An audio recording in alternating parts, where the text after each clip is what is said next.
और इन वीडियो में हम एक्सप्लेन करते हैं दुनिया में बनी कुछ अच्छी मूवीज को, जिन मूवीज की स्टोरी, डायरेक्शन, एक्टिंग और ट्विस्ट और टर्न ने सभी को आकर्षित किया।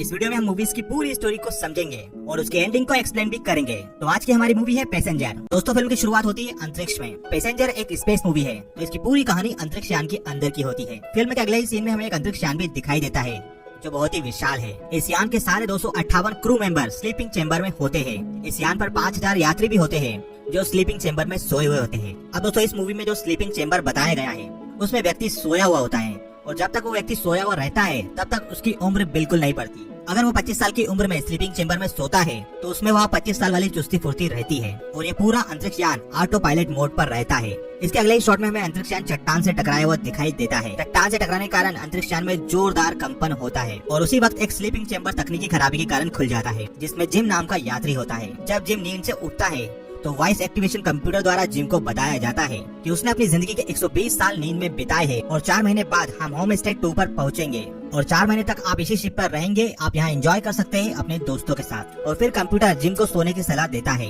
इसके बाद दोस्तों मूवी हमें ले जाती अगले दिन पर। अगले दिन जिम तैयार होकर शिप के ऑडिटोरियम में जाता है, जहाँ जिम को महसूस होता है कि उसके सिवा वहाँ कोई नहीं है, क्योंकि तब तक उसे पूरी शिप पर कोई भी इंसान दिखाई नहीं दिया था। फिर जिम परेशान होकर शिप पर किसी इंसान को ढूंढने लगता है पर उसे कोई नहीं मिलता।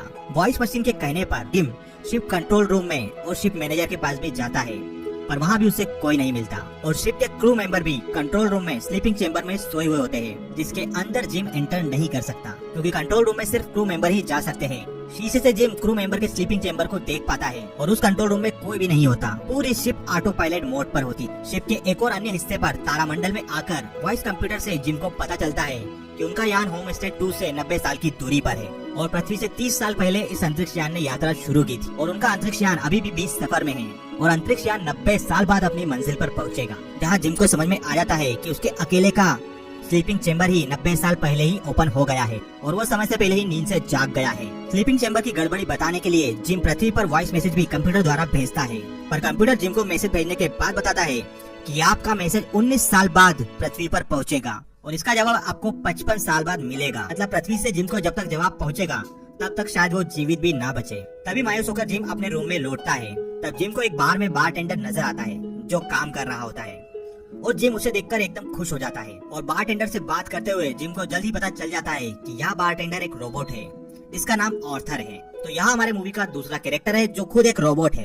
पर यहाँ इंसानों से बात कर सकता है और उन्हें समझ सकता है, पर है तो फिर भी यह रोबोट ही। उसके बाद दोस्तों मूवी में अगले दिन की सुबह दिखाई जाती है, जिसमें जिम स्लीपिंग चेंबर की खराबी को दूर करने की कोशिश करता है पर वह नाकामयाब होता है। और उसके बाद जिम कंट्रोल रूम के गेट को खोलने की कोशिश भी करता है ताकि वह क्रू मेंबर को जगा सके, पर वहाँ भी जिम को नाकामयाबी मिलती है। फिर जिम आर्थर के सामने अपना दुख बताता है कि शायद वह सड़कर मर जाएगा। तब आर्थर जिम को बताता है कि जो आपके काबू में नहीं है उसकी फिक्र मत कीजिए। इस शिप पर आप अकेले हैं, यहाँ पर सारी सुविधाएं हैं, तो आप अपनी जिंदगी का मजा लीजिए। तब जिम अपनी लाइफ को एंजॉय करने लगता है, शराब पीता है, गेम खेलता है और वो सब कुछ करता है जिसको करने से लोग रोकते हैं और अपने तरीके से जिम जीने लगता है। ऐसा करते हुए जिम को लंबा समय बीत जाता है और जिम इन सब से अब उब चुका है। इसी बीच जिम स्पेस सूट पहनकर शिप के बाहर भी जाता है और आत्महत्या करने की कोशिश भी करता है, पर वह ऐसा कर नहीं पाता और वापस लौटते हुए जिम की नजर एक स्लीपिंग चेंबर पर पड़ती है। यह स्लीपिंग चेंबर अरोरा लेन का होता है जो पेशे से लेखक है। तब जिम अरोरा की जानकारी कंप्यूटर से निकालकर उसके बारे में और भी ज्यादा जानता है। अरोरा के वीडियो जिम को अपनी ओर आकर्षित करते हैं और जिम मन ही मन में अरोरा को चाहने लगता है। उसे उसकी कमी खलने लगती है। तभी जिम को ख्याल आता है क्यों न स्लीपिंग चेंबर को खराब करके अरोरा को भी उठा दिया जाए ताकि वह अपने अकेलेपन को दूर कर सके, पर मन ही मन में उसे यह चीज खाने लगती है। क्या ऐसा करके वह सही कर रहा है? अपने अकेलेपन को दूर करने के लिए किसी और की जिंदगी खराब कर रहा है। पर बहुत सोचने के बाद, बहुत कश्मकश के बाद जिम अरोरा को जगा देता है उसका स्लीपिंग चेंबर खराब करके और अपने रूम में चला जाता है। वापस जिम अनजान होकर लौटता है और जिम अरोरा के सामने आता है। अरोरा को जिम बताता है कि इस शिप पर हम सिर्फ 2 ही लोग जागे हैं और अरोरा को वह तारामंडल में जाकर यह भी बताता है जहां अरोरा को पता चलता है कि वह 90 साल बाद होम स्टे 2 पर यानी अपनी मंजिल पर पहुंचेंगे और सभी क्रू मेंबर और यात्री 90 साल बाद जागेंगे। इसे सुनकर अरोरा घबरा जाती है और थकान के बाद सोने चली जाती है क्योंकि स्लीपिंग चेंबर से उठने के बाद नींद आने लगती है। अगले शॉट में जिम आर्थर बारटेंडर से बात करते हुए आर्थर को बताता है कि अरोरा को यह पता नहीं चलना चाहिए कि उसने अरोरा का चेंबर खराब किया है। अगले दिन सुबह उठकर अरोरा भी कंट्रोल रूम के गेट को ब्रेक करने की कोशिश करती है पर वह भी इसमें नाकामयाब हो जाती है। अरोरा मायूस होकर अपने सफर के बारे में लिखने लगती है और इसके लिए वह जिम का इंटरव्यू भी लेती है। तब जिम उसे बताता है कि वह एक मैकेनिक है, उसे चीजें बनाने का शौक है, बिगड़ी हुई चीजों को सुधारने का शौक है। उसे टिकट पर डिस्काउंट मिला इसलिए वह यहाँ आया है और वह अपनी जिंदगी को एक नई तरीके से शुरुआत करना चाहता है। अरोरा भी जिम के साथ घुल मिल जाती है और ये दोनों अपनी स्पेस लाइफ को एंजॉय करने लगते हैं। कुछ दिन बाद जिम अरोरा को डेट के लिए पूछता है और अरोरा हाँ भी कर देती है। इसके बाद जिम और अरोरा की लव स्टोरी की शुरुआत होती है। दोनों एक साथ लंबा समय अच्छे से गुजारते हैं। जिम अरोरा को इम्प्रेस करने के लिए नए नए तरीके खोजता है और दोनों प्यार से रहते हैं और इस सारी कहानी को अरोरा अपने लेख में भी लिखती है। इसके बाद जिम और अरोरा का बर्थडे सेलिब्रेट करते हैं। यहाँ जिम और अरोरा आर्थर को बताते हैं कि उनके बीच अब कुछ भी सीक्रेट नहीं रहा। तब आर्थर अरोरा को बताता है कि जिम आपसे बहुत प्यार करते हैं। आपको जगाने से पहले उन्होंने खूब सोचा और आगे अरोरा को पता चलता है कि जिम ने उसका चेम्बर खराब किया है। यह सुनकर अरोरा जिम से नफरत करने लगती है और इसके बाद वह जिम को मारने की कोशिश भी करती है। जिम भी अरोरा को खूब मनाने की कोशिश करता है पर अरोरा जिम से बुरी तरह से नफरत करने लगती है। जिम अरोरा को मनाने के लिए शिप पर एक पेड़ भी लगाता है। अब दोस्तों चूंकि यह स्पेस शिप होती है तो यहाँ पर पेड़ लगाना या फूल का ही मिलना बहुत मुश्किल होता है। इस अंतरिक्ष यान में चारों तरफ मशीनें ही मशीनें होती है और रोबोट्स होते हैं। इसी बीच शिप में धीरे धीरे तकनीकी खराबी होने लगती है। बिजली जाने लगती है और रोबोट धीरे धीरे खराब होने लगते हैं। तभी शिप का एक और चेंबर ओपन होता है। ये चेंबर है गस का, जो कि खुद एक क्रू मेंबर होता है। गस अरोरा और जिम से मिलता है। तब गस यान में और स्लीपिंग चेंबर में आई तकनीकी खराबी का पता लगाने में लग जाता है। यहाँ गस को पता चलता है कि जिम ने अरोरा का स्लीपिंग चेंबर खराब किया है और उसे जगाया है। यह बात गस जिम को भी बताता है। तब अरोरा गस से इस टॉपिक पर बात करती है। तब गस अरोरा को बताता है कि जिम की जगह और कोई भी होता तो शायद यही करता। हर डूबता हुआ इंसान दूसरे इंसान को अपनी ओर खींचता है ताकि वह अपनी जान बचा सके।